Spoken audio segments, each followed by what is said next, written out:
Akin na ang bahay mo. Matanda. Ang malutong na sampal ng kasakiman ay umaling-aungaw habang nakaluhod sa putik si Lola Flor. Pinupulot ang mga baryang itinapon ng mapang-abusong si Tasyo. Sa kabilang dako, nagpapakasasa sa sugal ang pamangkin niyang si Sergio gamit ang perang para sana sa may sakit na apo. Ngunit tapos na ang pagbabalat kayo. Makakabangon pa ba ang hustisya kung ang sariling dugo ang nagtapon sa'yo sa impyerno? Ang amoy ng bahay mo, Flor. Amoy ng taong inabandona ng sariling apo. Huwag ka nang magmalinis. 7 taon na. Umuwi ba ang paborito mong si Franco? Hindi, di ba? Dahil ikinahihiya ka niya. Kaya huwag kang magmatigas dyan. Pumirma ka na sa bagong kasunduan kung ayaw mong matulog kayo ng apo mo sa kalsada. Ang matalim at mapangutyang tinig ni Tasyo ay parang mga kalawanging patalim na paulit-ulit na humihiwa sa mabigat na hangin sa loob ng maliit na sala. Nakatayo ang lalaki, nakapamewang, habang nakatingin ng pababa sa matanda na tila isang basahan na walang halaga. Ngunit walang salitang lumabas sa bibig ni Lola Flor. Sa halip, nanginginig ang kanyang mga magaspang na kamay habang maingat na pinupunasan ang isang lumang kwadro na gawa sa kahoy. Sa loob ng kwadro ay ang kupas na litrato ng isang batang lalaki na nakangiti, si Franco. Habang patuloy sa pagbuhos ng masasakit na salita si Tasyo, ang tanging ginagawa ng matanda ay panatilihing malinis ang alaala ng kanyang apo. Tila ba ang bawat pagpunas niya sa salamin ng litrato ay isang panangga sa katotohanang unti-unting dumudurog sa kanyang puso. Lumunok si Lola Flor. Ang kanyang lalamunan ay tila ba napuno ng buhangin, tuyong-tuyo at humahapdi. Hinigpitan niya ang hawak sa basahan hanggang sa pumuti ang kanyang mga buko sa daliri.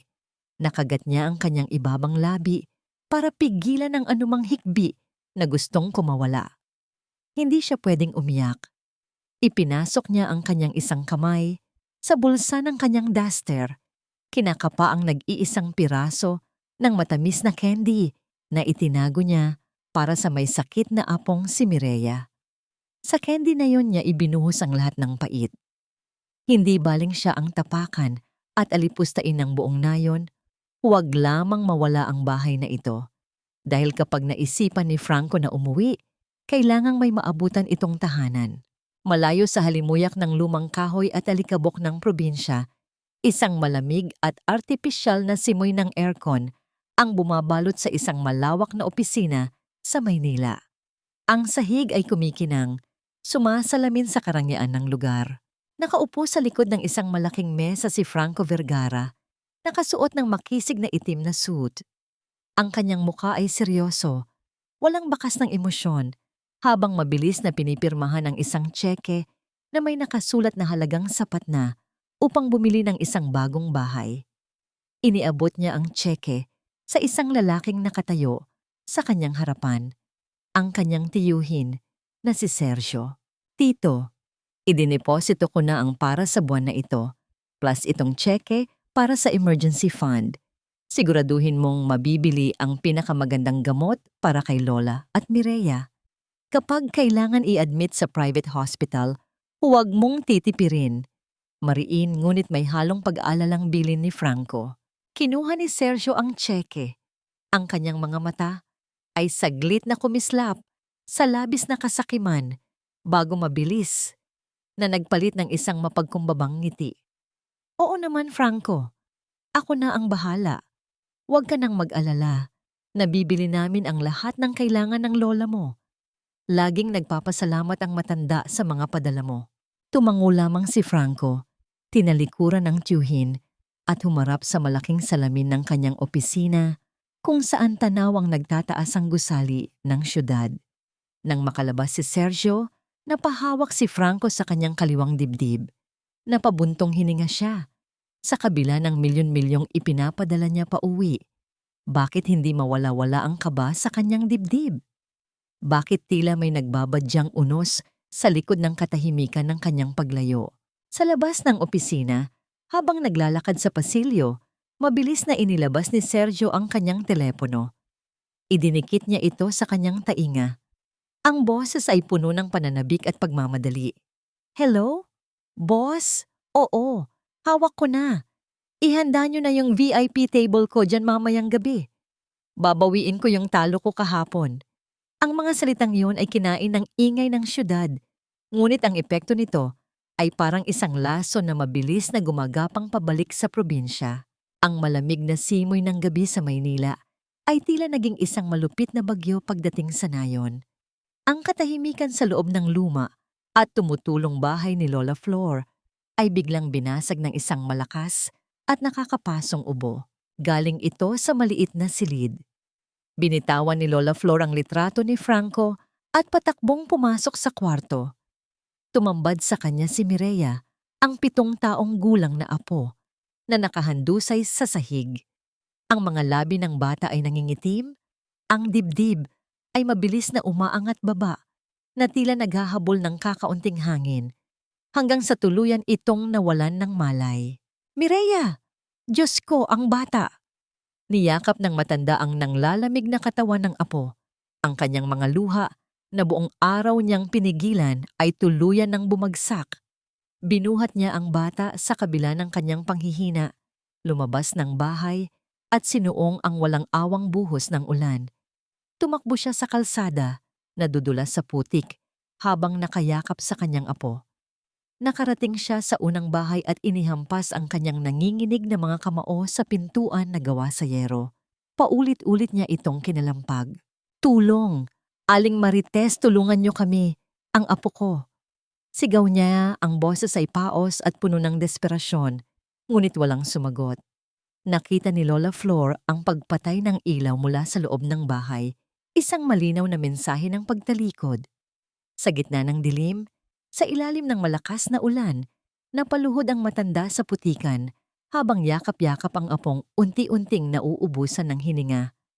Makakahanap pa ba ng awa ang isang taong binaon sa utang at kahihiyan? At ang malamig na patak ng ulan ay tila mga karayom na tumutusok sa balat ni Lola Flor habang tinatahak niya ang maputik na eskinita ng nayon. Yakap-yakap niya ng mahigpit si Mireya. Pilit na pinoprotektahan ang maliit na katawan ng bata mula sa hagupit ng bagyo. Habang nagmamadali ang matanda, isang figura ang nakadungaw mula sa siwang ng bintana sa isang kalapit na bahay. Si Aling Marites. Walang balak tumulong ang tsismosa ng nayon, bagkus ay bumulong pa ito sa hangin na tila isinusumpa ang bahay ng matanda na tuluyan ng lalamunin ng kamalasan at hiya. Hindi na inalintana ni Lola Flor ang panginginig ng sariling tuhod. Ang tanging mahalaga ay makarating sila sa maliit na klinika ni Dr. Hector. Nang maihiga niya ang apo sa malamig na kama ng klinika, mabilis na inasikaso ng doktor ang bata. Binigyan ito ng paunang lunas, ngunit ang mukha ni Dr. Hector ay napuno ng matinding pag-aalala matapos pakinggan ang dibdib ni Mireya. Lola Flor, kailangan nating isugod si Mireya sa malaking ospital sa bayan ngayon din. Kailangan niya ng oxygen at mas kumpletong gamit na wala ako rito. Kung hindi, baka hindi niya abutin ng umaga. At kailangan niyo ng malaking pera para sa deposito doon. Malungkot ngunit seryosong paliwanag ng doktor. Gumuho ang mundo ng matanda. Nanginginig niyang inilabas ang kanyang lumang cellphone mula sa basa niyang duster.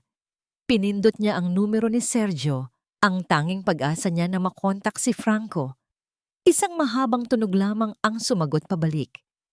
Walang sumasagot. Paulit-ulit niyang sinubukan, ngunit tanging bingi at walang pusong katahimikan sa kabilang linya ang nagparamdam sa kanya ng matinding pag-iisa. Sa kanyang tabi, tahimik at palihim na inilagay ni Dr. Hector ang ilang piraso ng mamahaling gamot sa bulsa ng duster ni Lola Flor. Isang malalim na buntong hininga ang pinakawalan ng mabait na doktor. Batid ang pait ng kahirapan na hindi niya kayang buong lutasin. Sa gitna ng pagluha at pagmamakaawa ni Lola Flor, sa hangin, isang anino ang tumambad sa pintuan ng klinika. Pumasok si Tasyo. Wala ang mapangutyang tinig nito kanina. Pinalitan ito ng isang peking ng ngiti at anyo ng isang tagapagligtas. Inilapag nito ang isang makapal na sobrang naglalaman ng pera sa ibabaw ng lamesa ng doktor. Ako na ang magbabayad ng deposito sa ospital, Doc. Wika ni Tasio. Nanlaki ang mga mata ni Lola Flor. Ngunit bago pa man siya makapagpasalamat sa tila himalang pagdating ng lalaki, naglabas si Tasio ng isang blankong papel at isang bolpen mula sa kanyang bulsa. Ibinigay niya ito sa matanda. Utang na loob mo sa akin ang buhay ng apo mo, Flor. Ako lang ang handang tumulong sa inyo habang nagpapakasarap ang paborito mong apo sa Maynila. Wala itong interes ngayon, pero kailangan kong may hawak na kasiguraduhan. Pumirma ka na sa ibaba kung gusto mong mabuhay ang bata. Malamig at mapagkalkulang utos ni Tasio. Tinitigan ni Lola Flor ang blankong papel. Alam niyang ang paglagda rito ay parang pagsuko ng lahat ng meron siya. Ramdam niyang isa itong patibong, isang kasunduang hindi patas na may kapalit na napakabigat. Ngunit nang marinig niya ang mahinang daing ni Mireya mula sa kama, naglaho ang kanyang pag-aalinlangan. Dahan-dahan niyang kinuha ang bulpen. Nanginginig ang kanyang kamay, halos hindi makabuo ng pirma. Isang mainit na luha ang pumatak mula sa kanyang mata, bumagsak sa papel at bahagyang kumalat sa tinta. Para sa buhay ng kanyang apo, pinili niyang isuko ang lahat, kahit pa ang sarili niyang kapayapaan. Lumipas ang mahaba at nakakakaba na gabi. Dahil sa pera, nadala sa ospital at naging ligtas si Mireya. Ngunit ang panandaliang ginhawang naramdaman ni Lola Flor ay mabilis na napalitan ng matinding kilabot. Nang umuwi siya sa kanyang bahay kinabukasan upang kumuha ng mga damit, sa ilalim ng kanyang pinto, may inipit na isang pirasong dokumento, isang kopya ng papel na pinirmahan niya kagabi. Pinulot niya ito gamit ang malamig na mga kamay. Hindi na ito blangko.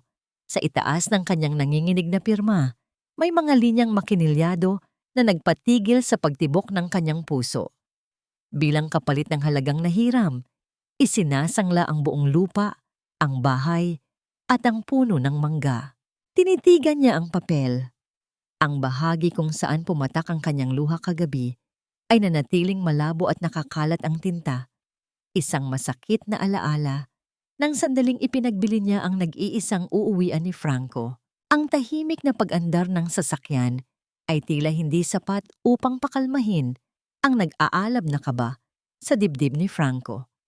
Habang binabagtas nila ang madilim na kalsada, pabalik sa probinsya ng walang pasabi, mariin ang pagkakakapit niya sa manibela. Ang bawat paglipas ng minuto ay nagpapabigat sa kanyang paghinga dahil sa sunod-sunod na hindi sinasagot na tawag mula sa kanyang lola. Napansin ito ni Attorney Lourdes Lanuza. Walang salitang lumabas sa labi ng dalaga. Sa halip ay marahan niyang ipinatong ang kanyang mainit na palad sa braso ng binata. Isang simpleng haplos na nagpapahiwatig ng kanyang buong suporta, isang tahimik na paalala na hindi na nag-iisa si Franco sa kanyang laban. Imbes na dumiretso sa nayon, napadaan sila sa isang liblib na bahagi ng bayan kung saan hindi gaanong naiilawan ang mga kalsada. Biglang napahigpit ang hawak ni Franco sa manibela nang mamukhaan niya ang isang pamilyar na sasakyan na nakaparada sa labas ng isang lumang bodega. Ang mamahaling sasakyan na mismong siya ang bumili para sa kanyang tiyuhin upang magamit di umano sa pagnenegosyo at pag-aasikaso kay Lola Flor. Bumaba sila ni Lourdes at maingat na pumasok sa loob. Ang lugar ay puno ng usok, mabigat ang hangin dahil sa amoy ng pawis at kasakiman. Isa itong tagong sugalan. Sa pinakasulok ng silid, parang gumuho ang mundo ni Franco. Nakita niya si Sergio na nakaupo sa gitna ng lamesa. Nagtatawanan kasama ang ibang lalaki habang buong kayabangang inihahagis ang mga bungkus ng pera na may tatak pa ng bangko. Ang mga linyang namutawi sa bibig ng kanyang tiyuhin ay parang asidong ibinuhos sa kanyang pagkatao. Sige lang, taya pa. Hindi mauubos ito. Patuloy ang padala ng tanga kong pamangkin. Akala niya napupunta sa gamot ng lola niya ang milyones niya. Halakhak ni Sergio habang hinahakot ang mga chips sa lamesa. Nag-init ang buong pagkatao ni Franco. Gusto niyang sumugod, gusto niyang basagin ang mukha ng lalaking sumira sa tiwala niya. at nagpagutom sa kanyang lola. Ngunit bago pa man siya makahakbang palabas sa dilim, 2 braso ang mahigpit na pumulupot sa kanya. Hinila siya ni Lourdes pabalik sa anino. Sa sobrang galit ni Franco, mahigpit niyang nakuyom ang kamay ng dalaga. Namuti ang mga buko ng kanyang daliri sa lakas ng kanyang hawak, isang pisikal na manifestasyon ng kanyang pagkadurog. Ngunit hindi dumaing si Lourdes. Tiniis ng dalaga ang sakit. Tiningnan siya sa mga mata, taglay ang isang malungkot, ngunit matapang na paninindigan. Ibinulong nito sa kanyang taingana. Ang boses ay puno ng pagmamakaawa at matalim na katwiran. Huwag, Franco. Kapag gumawa ka ng iskandalo ngayon, makakatakas ang mas malalaking isda. Kailangan nating makuha ang lahat ng ebidensya. Hindi natin makakamit ang totoong hustisya kung magpapadala ka sa galit.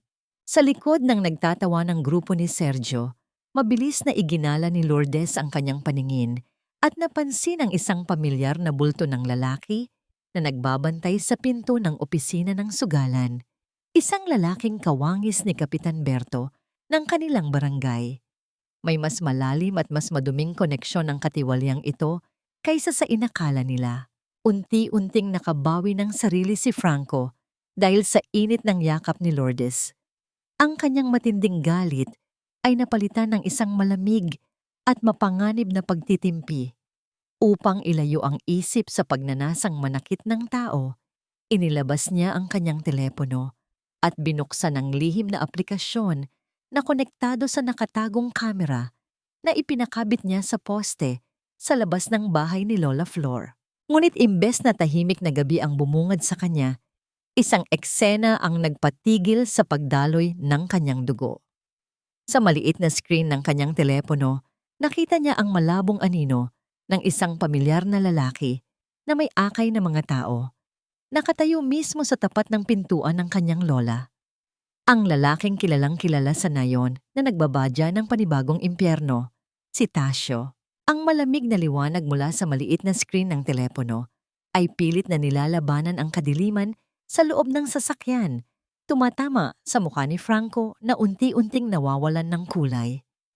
Habang pilit niyang inaaninaw ang nangyayari sa labas ng bahay ng kanyang lola, isang eksena ang tila unti-unting pumipiga sa kanyang puso.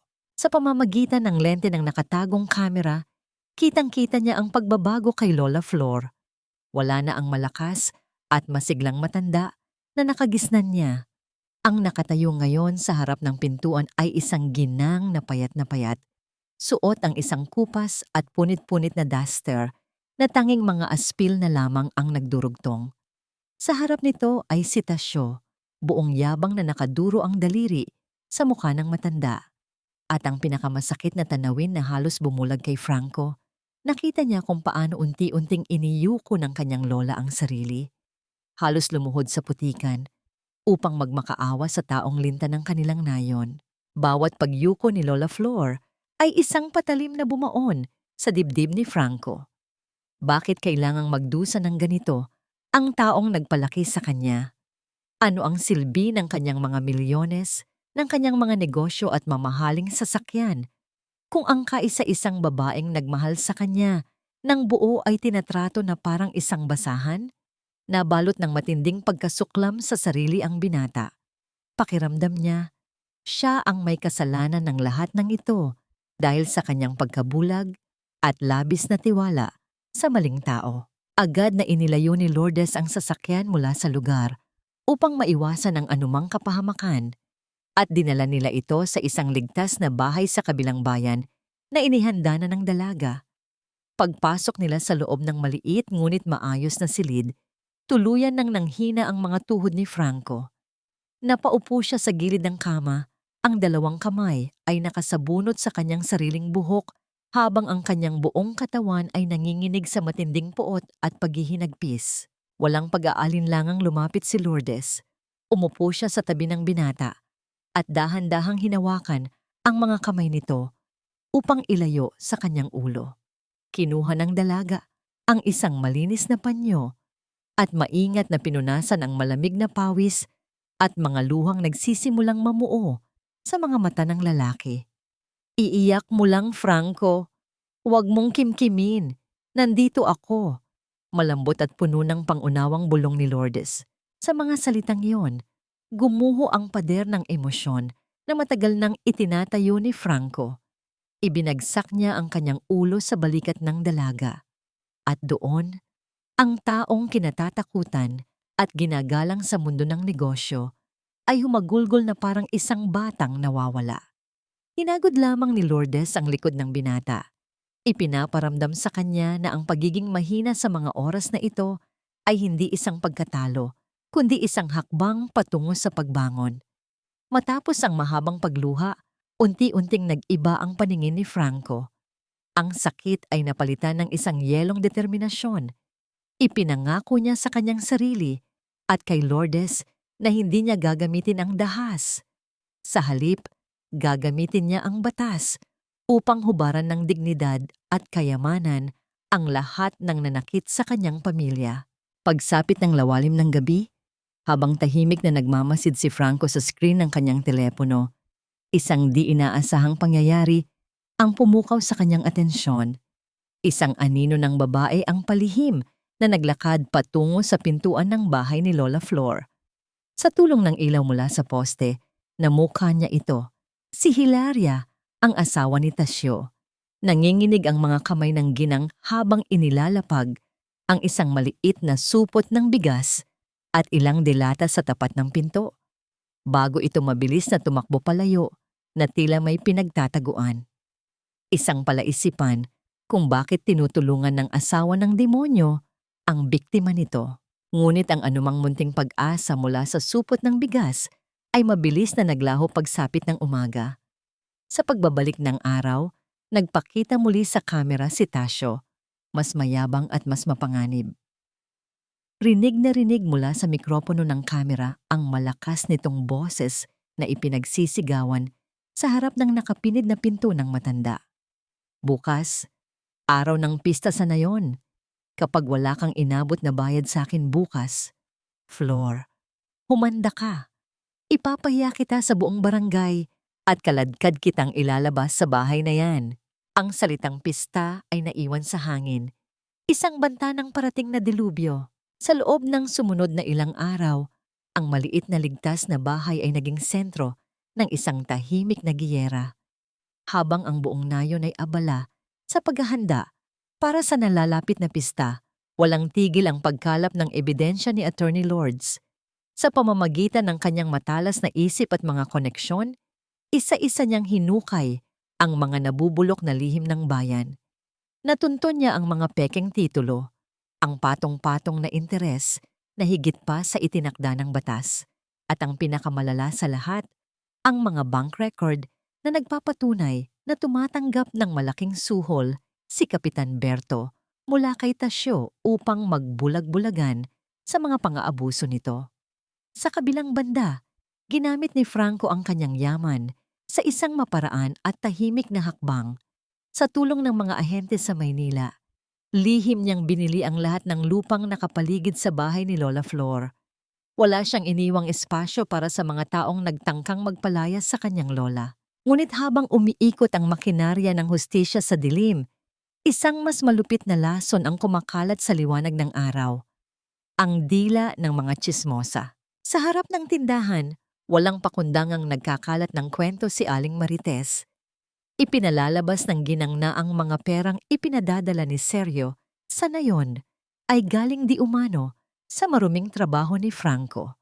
Walang pag-aalinlangang isinigaw ni Marites na kaya hindi umuuwi ang binata ay dahil nagbebenta ito ng ngaliw sa mga mayayamang matandang babae sa syudad at ginawa na nitong alipin ang sarili sa pera. Saktong naglalakad, pauwi si Lola Flor, galing sa palengke, nang marinig niya ang mga malulutong na panlalait sa pagkatao ng kanyang apo. Matagal nang nagtitimpi ang matanda. Tinanggap niya ang lahat ng pang-aalipusta at pananakit pagdating sa kanyang sarili. Ngunit ang dungisan ang pangalan ni Franco ay isang linyang hindi niya hahayaang tawirin ng sinuman. Binitawan niya ang hawak na supot ng gulay. Naglakad siya palapit kay Aling Marites at bago pa man makapagsalita muli ang tsismosa, Isang mabigat at nag-aapoy na palad ang dumapo sa pisngi nito. Ang lakas ng sampal ay nagpatigil sa pag-ikot ng mundo sa paligid ng tindahan. Namula ang pisngi ni Marites, nanlalaki ang mga matang nakatingin sa nanginginig, ngunit nakatayong tuwid na matanda. Sa halip na humingi ng tawad, ginamit ni Marites ang pagkakataon upang baliktarin ang sitwasyon.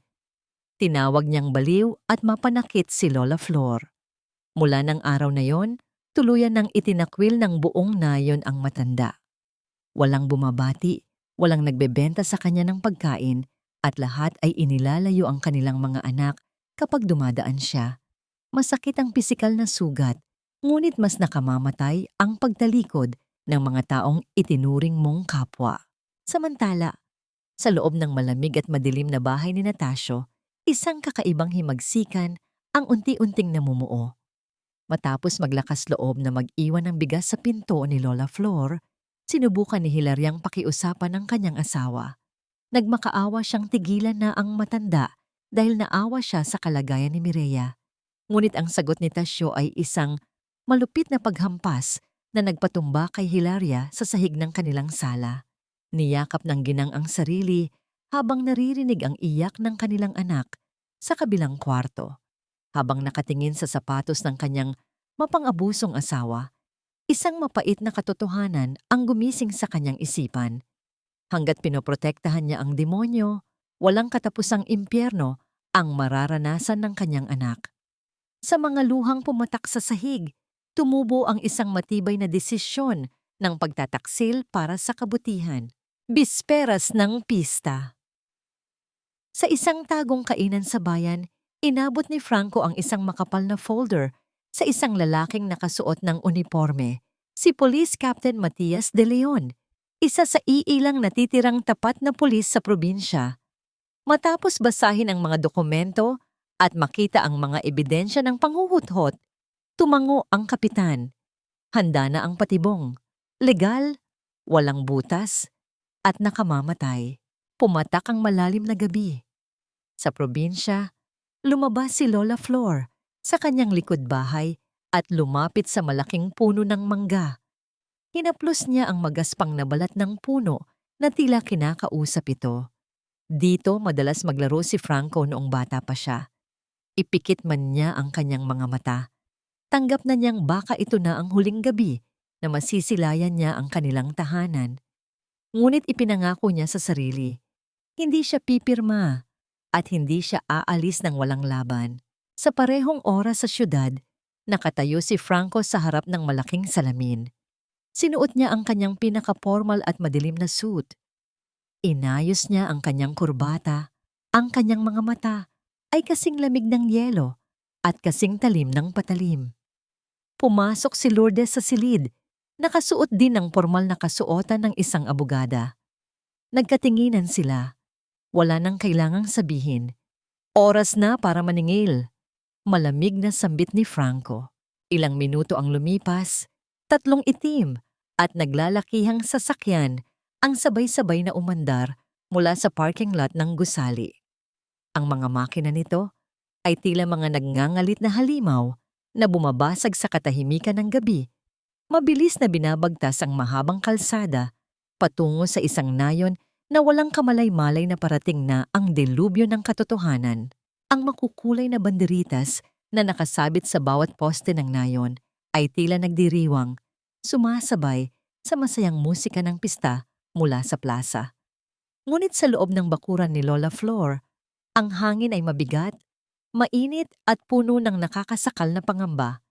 Kasabay ng pag-ingay ng paligid ay ang pagdating ng isang maitim na ulap, si Tasio, kasunod ang kanyang asawang si Hilaria, si Kapitan Berto at isang kumpol ng mga usyoserong kapitbahay. Walang pasabing inihagis ng lalaki ang isang nakarolyong papel sa paanan ng matanda. Ito na ang huling kasunduan. Ang katibayan ng pag-angkin sa lahat ng natitira sa buhay ni Lola Flor. Tiningnan ni Lola Flor ang papel sa putikan, pagkatapos ay dahan-dahang itinaas ang kanyang paningin kay Tasio. Ang kanyang tinig ay hindi nanginginig. Ito ay may matigas na tapang ng isang taong wala nang isusuko at wala nang kinatatakutan. Kahit patayin mo ako, Tasyo, hindi ko ibibigay ang uuwian ng apo ko. Namula ang mukha ni Tasyo sa labis na galit. Ang pagtanggi sa harap ng maraming tao ay isang malaking sampal sa kanyang kayabangan. Isang malakas at malupit na utos ang pinakawalan niya patungo sa kanyang asawa. Pilit nitong pinakuha sa nanginginig at umiiyak na si Hilaria ang isang makapal na lubid mula sa kanilang sasakyan. Bago pa man makapanlaban ang matanda, walang awang hinila ni Tasyo si Lola Flor patungo sa malaking puno ng mangga. Ang magaspang na lubid ay mariing ibinalot sa mahina at butot balat na katawan ng ginang. Itinatali siya sa puno na parang isang hayop na inihahanda sa katayan. Sa paligid, ang mga kapitbahay na dati niyang pinakakain at tinutulungan ay nakatayo lamang. Si Aling Marites ay nakahalukip-kip. May pilit ng ngiti ng kasiyahan sa mga labi habang nagbubulungan ng iba. Walang umiling, walang umawat. Ang katahimikan at kawalan ng pakialam ng mga tao ang pinakamatulis na sibat na tumusok sa puso ng matanda. Ngunit sa kabila ng pagkakagapos, ang mga nanginginig na daliri ni Lola Flor ay pilit na kumakapit at bumabaon sa magaspang na balat ng puno ng mangga. Tila ba kinukuha ang huling patak ng lakas sa alaala ng tahanan ng kanyang pinakamamahal na si Franco. Ngunit hindi pa nakontento ang demonyo. Inutusan ni Tasyo ang isa niyang tauhan na kumuha ng isang balde. Pagbalik nito, dala-dala na nito ang maitim, mabaho at malapot na tubig na sinandok mula sa malalim na kanal ng Nayon. Itinaas ni Tasyo ang balde sa harap ng karamihan. Tingnan niyo ang matandang ito, isang walang utang na loob na pabigat sa ating lipunan. Walang kwenta ang apo, kaya dito natin ipapakita kung ano ang nangyayari sa mga taong hindi marunong magbayad ng utang. Sigaw ni Tasyo, ginagamit ang baluktot na moralidad bilang maskara ng kanyang kawalang hiyaan. Walang atubiling ibinuhos ng lalaki ang maruming tubig sa ulo ng matanda. Ipinikit ni Lola Flor ang kanyang mga mata. Ang mabahong likido ay gumapang sa kanyang puting buhok, tumulo sa kanyang mukhang puno ng kulubot, at bumasa sa kanyang punit-punit na duster. Ang kanyang mga maiinit na luha ay tahimik na humalo sa malamig at maruming tubig. Nakayuko lamang siya, tahimik na nanginginig, tinatanggap ang bawat patak ng matinding kahihiyan, umaasang balang araw ay maiintindihan ng kanyang apo kung bakit kailangan niyang magtiis ng ganito. Sa hindi kalayuan, sa loob ng isang madilim na sasakyan na nakaparada sa likod ng malagong mga puno sa kanto, nakikinig at nanonood si Franco mula sa kanyang monitor. Ang nakakabingging tibok ng kanyang puso ay tila sasabog sa kanyang dibdib. Ang kanyang mga mata ay namumula sa luhang galing sa matinding puot. Mahigpit niyang hawak ang isang maliit na radyo ng pulisya na ibinigay ni Kapitan Matias. Ang boses ni Franco ay basag at nanginginig sa sobrang pagpipigil ng galit. Pasok! Ang nag-iisa at mabigat niyang utos. Sa kalagitnaan ng halakhak at panlalait ni Tasyo sa bakuran, biglang napaurong si Kapitan Berto. Namuti ang mukha ng kapitan at nanlaki ang mga mata habang nakatingin sa labas ng tarangkahan na tila nakakita ng multo. Bago pa man makapagsalita ang sinuman upang magtanong, isang matinis na tunog ng sirena ang bumasag sa hangin, mas malakas at mas nakakatakot kaysa sa musika ng pista. 3 malalaking itim na sasakyan ang biglang pumarada at mabilis na humarang sa tarangkahan ng bahay. Buong bangis na ikinukulong ang lahat ng nasa loob. Ang mabigat na yabag ng mga sapatos na bumababa at tumatapak sa putikan ay tila hudyat ng pagtatapos ng paghahari ng kasamaan. Unti-unting nahati ang makapal na kumpol ng mga usyosero na tila ba nahawi ng isang hindi nakikitang puwersa. Mula sa mga nakaparadang sasakyan, bumaba ang mga nakapormang pulis sa pangunguna ni Captain Matias, kasunod si Attorney Lourdes na may dalang matapang at kalmadong presensya. Ngunit ang tunay na kumuha ng hininga ng lahat ay ang lalaking sumunod na lumabas. Si Franco. Nakasuot siya ng malinis at mamahaling itim na suit Ngunit ang kanyang tindig ay hindi nagpapakita ng kayabangan ng yaman, kundi ng isang nag-aapoy na puot na kayang sumunog sa buong nayon. Pilit na itinago ni Tasyo ang panginginig ng kanyang tuhod nang makilala ang mukha ng binata at makita ang mga pulis. Ipinagmalaki niya ang kanyang dibdib, nagpakawala ng isang pilit at nakakainsultong ngiti. Aba, ang paboritong apo. Dumating din para bayaran ang utang ng kanyang pabigat na lola, ngunit hindi pinansin ni Franco ang lalaki. Para sa kanya, tila isang hangin lamang na walang kwenta si Tasyo. Ang kanyang namumula at naglulumuhang mga mata ay nakapako lamang sa isang direksyon, sa babaeng nakagapos sa puno ng mangga. Walang pag-aalinlangan siyang tumakbo, hindi alintana ang marumi at mabahong putik na sumisira sa kanyang makintab na sapatos. Gamit ang kanyang mga kamay, na sanay sa paghawak ng panulat at kontrata sa mga malalaking kumpanya, buong lakas niyang pinilit kalagi ng magaspang na lubid hanggang sa magkasugat-sugat ang kanyang sariling mga daliri. Nang tuluyang makalas ang pagkakagapos, bumagsak ang nanghihinang katawan ng matanda at mabilis itong sinalo ng matitibay na bisig ni Franco. "Franco, anak."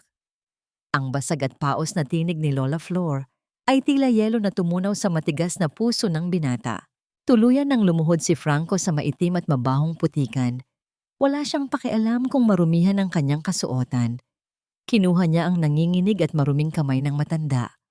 At sa harap ng lahat ng mga taong nangutya sa kanila, idinikit niya ito sa kanyang noo bilang pagbibigay galang habang ang kanyang sariling mga luha ay umaagos at humahalo sa putik. "Patawad, Lola. Patawad kung nahuli ako." Humihikbing bulong ni Franco. Ang kanyang matipunong balikat ay umaangat baba sa matinding emosyon. "Nandito na ako. Hindi na kayo iiyak."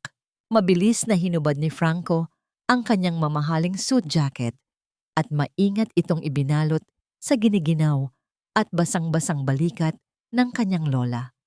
Tinakpan niya ang duster na punit upang ibalik ang dangal na tinangkang tanggalin ng mga taong nakapaligid sa kanila.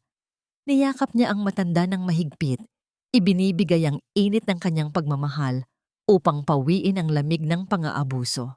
Mula sa likuran, tahimik na pinunasan ni Lourdes ang luha sa kanyang pisngi.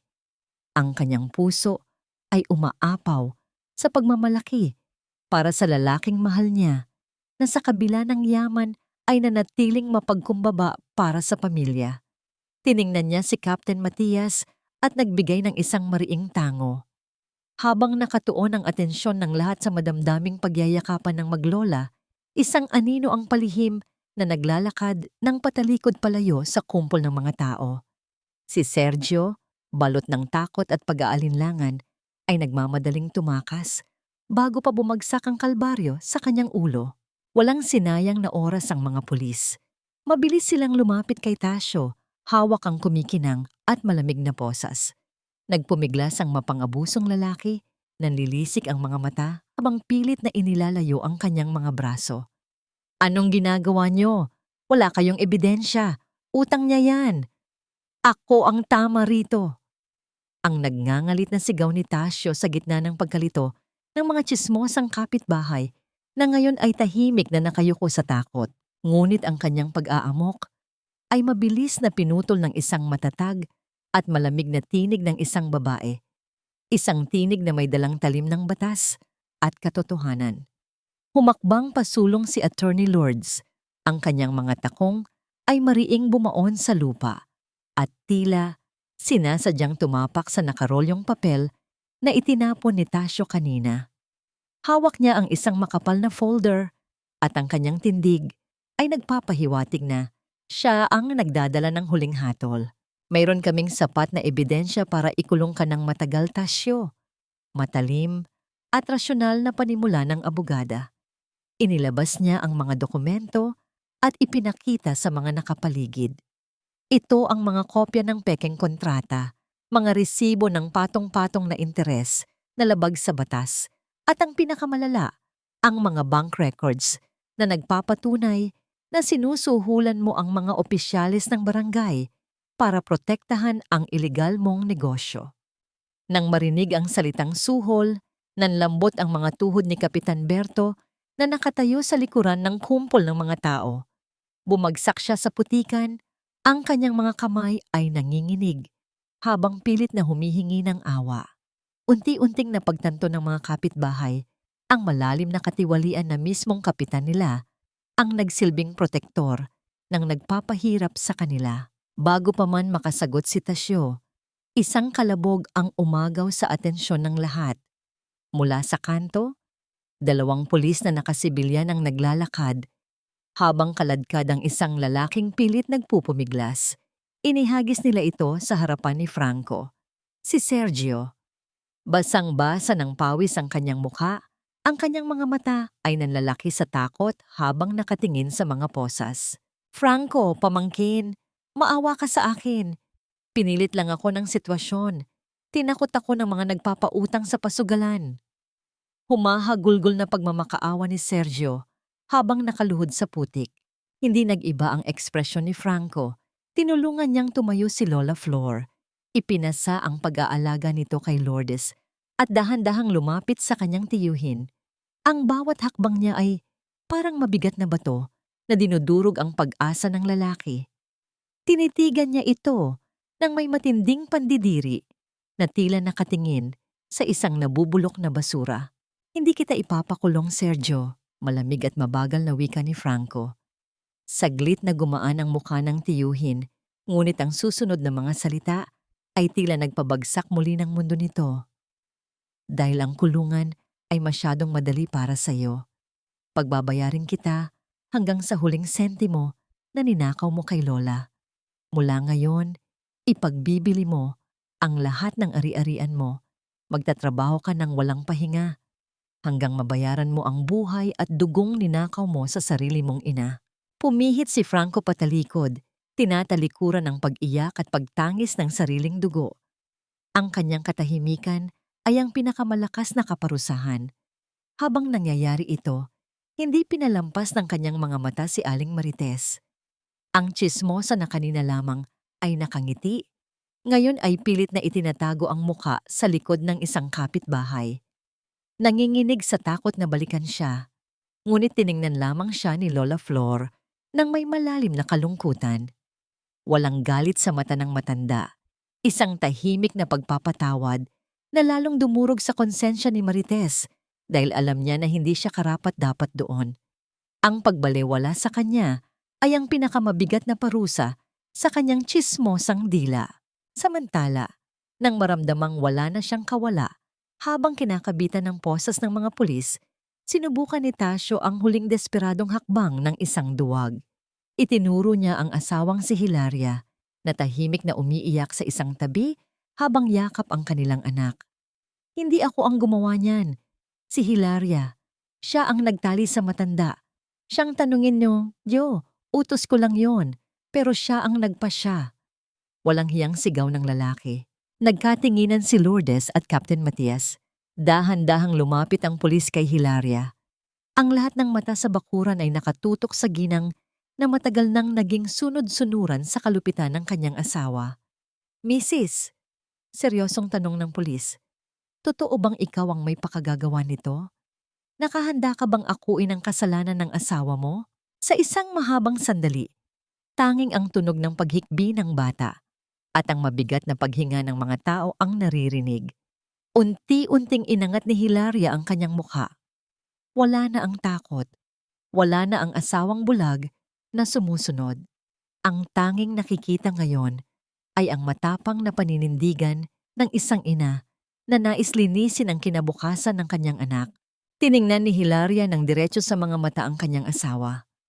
Sa kauna-unahang pagkakataon, sa loob ng kanilang pagsasama, hindi siya umiwas ng tingin at hindi siya nanginig. Dahan-dahan niyang binitawan ang pagkakayakap sa kanyang anak at ibinilin ito saglit sa isang kapitbahay na ngayon ay nakaramdam na ng hiya. Lumapit si Hilaria kay Captain Matias at Attorney Lourdes. "Hindi ko aakuin ang kasalanang hindi akin." Matigas at malinaw na wika ni Hilaria. Ang kanyang boses ay umaalingaw-ngaw sa buong bakuran. Tumingin siya kay Tasyo ng may halong puot at awa. Matagal na akong naging duwag at naging kasangkapan sa kasamaan mo, Tasyo. Pero tama na. Ako mismo ang magpapatunay sa husgado ng lahat ng panghuhut-hut mo, ng lahat ng pananakit mo sa akin at sa mga tao rito. Oras na para pagbayaran mo ang ginawa mo. Nawalan ng kulay ang mukha ni Tasyo. Ang kanyang huling alas ay naging mismong patalim na tatarak sa kanya. Bago pa siya makasigaw ng mga banta, hinila na siya ng mga pulis papasok sa sasakyan, kasunod ang nanginginig na si Kapitan Berto. Ang mga kapitbahay na kanina ay nakangisi. Ngayon ay nakayuko, nagmamadaling umuwi sa kanilang mga tahanan. Hindi kayang salubungin ang paningin ni Franco, lalong-lalo na ang tahimik at mapagpatawad na mukha ni Lola Flor. Ang kanilang katahimikan kanina ay naging sarili nilang kahihiyan. Sa pag-alis ng mga sasakyan ng pulisya, bumalik ang kapayapaan sa maliit na bakuran. Iniutos ni Franco sa kanyang mga kasamang ahente na simulan agad ang paglilinis ng lugar at ang pagkumpuni ng bahay kinabukasan. Ngunit sa gabing iyon, wala nang mas mahalaga kaysa sa muling pagbuo ng pamilyang pinaghiwalay.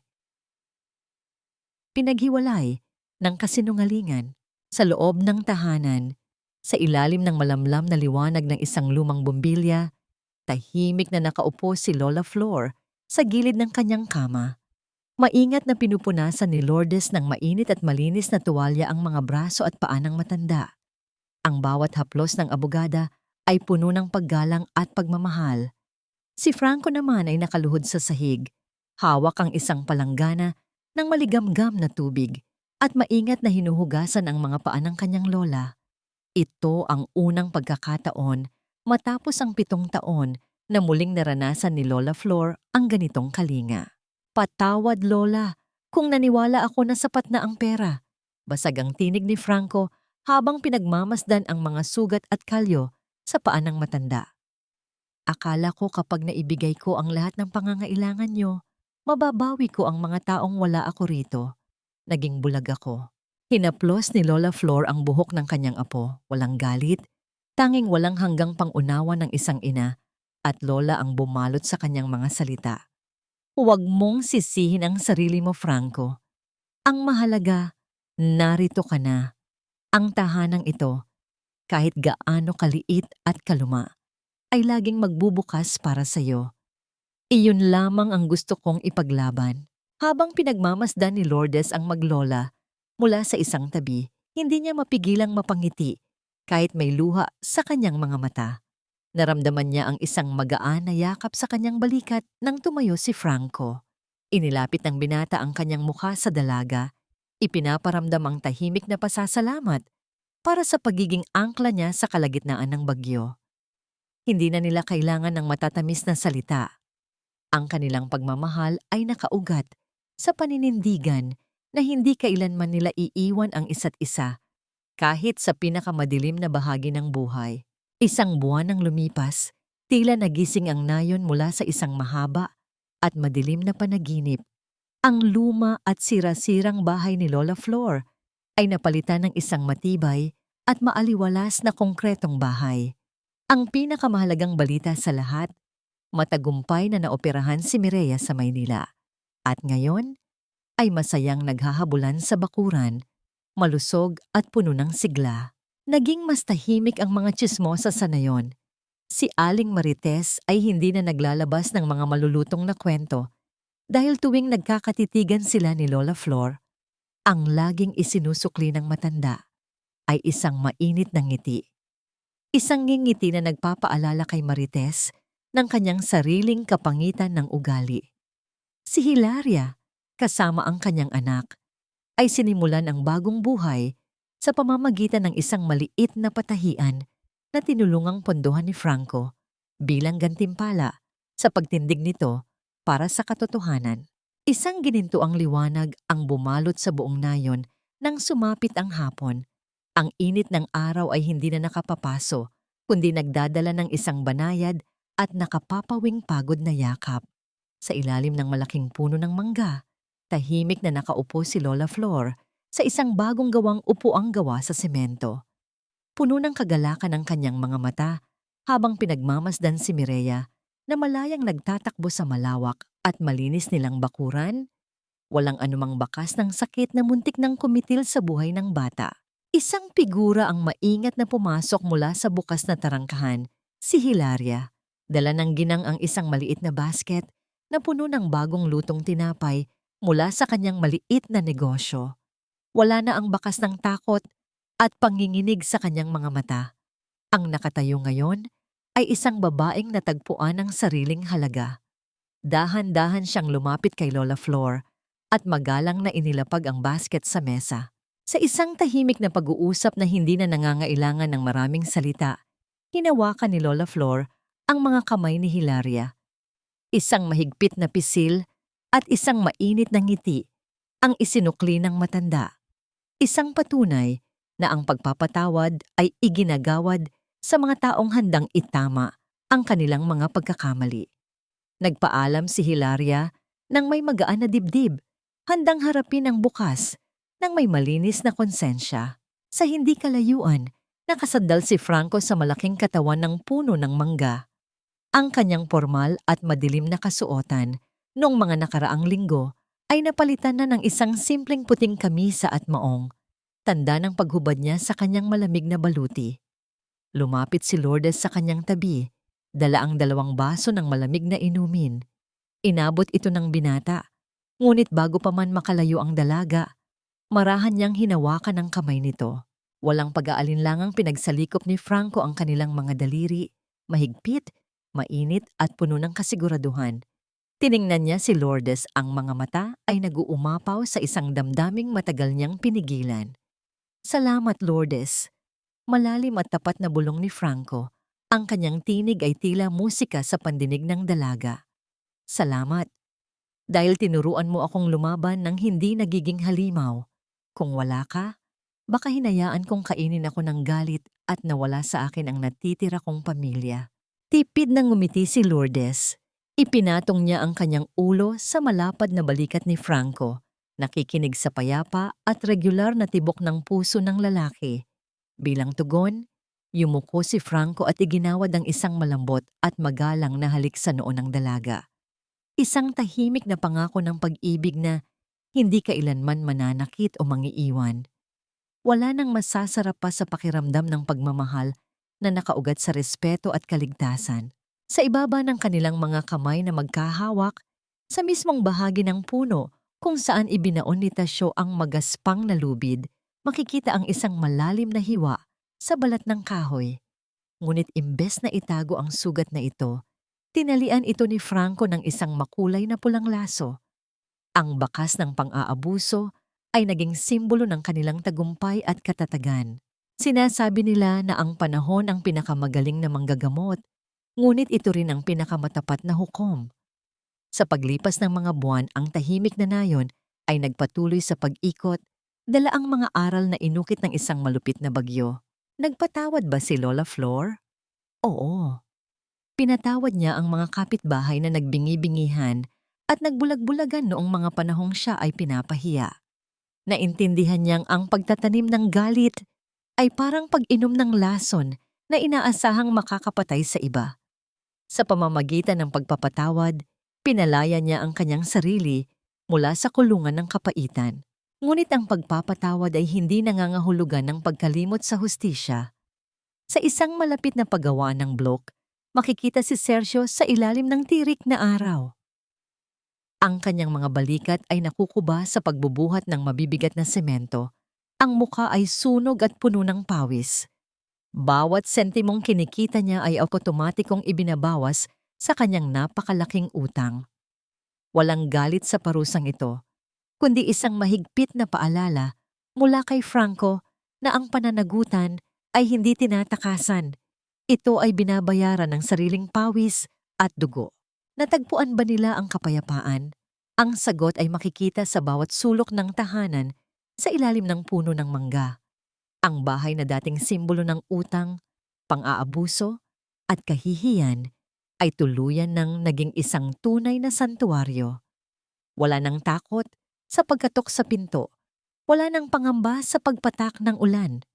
Ang tanging umaalingaw-ngaw ngayon sa loob ng mga pader nito ay ang halakhak ni Mireya at ang maiinit na kwentuhan sa hapagkainan. Ang kwentong ito ay nag-iiwan ng isang malinaw na mensahe. Ang tunay na hustisya ay hindi nagtatapos sa pagpapakulong sa mga masasama. Ang tunay na hustisya ay nagsisimula kapag ang mga inapi ay natutong tumayo at bawiin ang kanilang dangal.